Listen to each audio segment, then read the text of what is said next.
Good afternoon, respected judges, respected conductor, and reverend, our pastors, co-pastors, and all the members present here. Standing here, privileged and honored today, first of all, I'd like to thank our Lord God Almighty and also the committee who have given me such a wonderful privilege to speak on such a wonderful topic, that is tribalism and Christianity. I'd like to first talk about Christianity because when the speech came to my mind, Christianity came enlightenedly into my mind, that Christianity is the first step where we should unite together, then only tribalism concept can be cleared. Now, as I've said, Christianity is what? The world knows us like a religion, but actually it's not a religion. Now, we have, two beneficial rights, like in the countryside, if you see the world perspective, if you see, yes, we have the right to religion as a Christianity. But when we take it as an image of God, as a family of God, unity, like, when we are built in God, then we have two advantages. Like the Constitution has also given us a right, plus the God has, we have been binded in God. So this is the first and foremost thing I think we should know, that God has created us in His image to live in unity and binded in one. Now I'd like to just differentiate between tribe and tribalism a bit. As I've gone through, tribe is, it's a traditional system where there are various cultures. We celebrate many kind of things. We have different kind of identities of our own. But tribalism is not. It's a bit different from tribe. It is based on emotions. But these emotions, which are based, can be controlled and can be taken care of. And what I have seen as far what internationally people are struggling with is that tribalism. People in war and aggressions because of tribalism.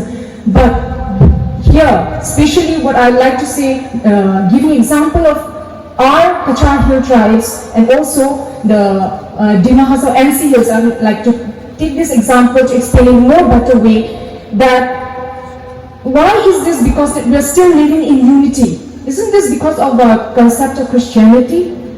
But as long as we take this concept of Christianity as a religion, and if we don't see that we are the family of God, then this unity in diversity will one day disperse. So why not we try to build our emotions more better way, so that this tribalism can connect more with the Christianity? Why to see the disadvantages? Obviously there are lots of disadvantages if you see, because in tribalism what happens is that you have superiority, complexity in you.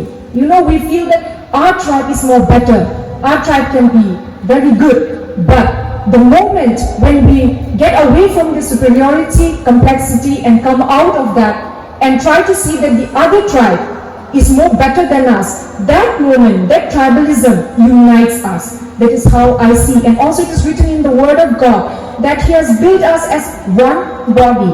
And if one part of the body is destroyed, all the other parts are destroyed. But if one part of the body is honored, all the other parts are praised. And it glorifies God. So why not? As the Constitution also says that unity in diversity. Unity in diversity is what here I think we need to work out. Tribalism and Christianity. Until and unless we focus more and more on how we can unite together, more and more on how we can control our emotions based on that superiority complex, then this will, divide us. So why to divide this tribalism and Christianity? Why to look into the disadvantages? So let's look into the advantages, and for that what we have to do is that first know that the tribe was not the first thing that came, tribe was the first thing that came and Christianity was later. So tribe is an age-old phenomenon that came before Christianity. So isn't it that Christianity was the thing that formed us and united us and brought us into one tribe? And in the same way, in the Bible we can see that there were 12 tribes. So it is like we can say that tribe is no stranger to gospel or the salvation also. So it is very relevant to us. So tribalism can be carried in a good way, in a good manner, only when the superiority and the very thinking that is based on emotions, if we can control them and focus more on the aspect of how to, develop more in the Christian perspective, then only the tribalism aspect can become more better. That is how I see. And plus, as I have already said, there are various rights given to us. So why not, make it a use even in our society?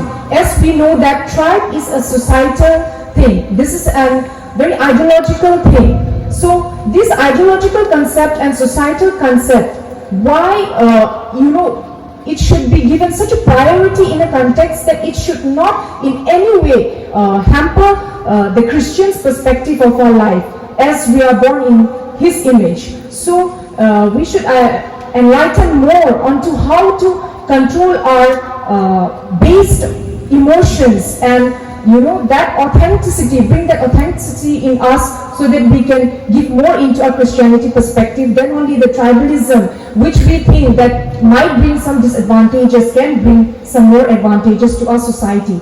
So it is not only a thing that we should only say, but something which we should do more and more, because this needs the societal help and the societal unity. And as I've said, the tribalism and tribe, a bit differentiation, that doesn't mean that it totally separates the tribalism totally. But tribe, when we say tribe, it's distinct, it's unique, it's with the cultures, with the identity. But tribalism, which I've already said, that it is based on strong emotions, and that strong emotions, if we don't control it, it can take it otherwise, and then it starts the disadvantages. And here I conclude my speech saying that unity is diversity and God is our provider. Thank you.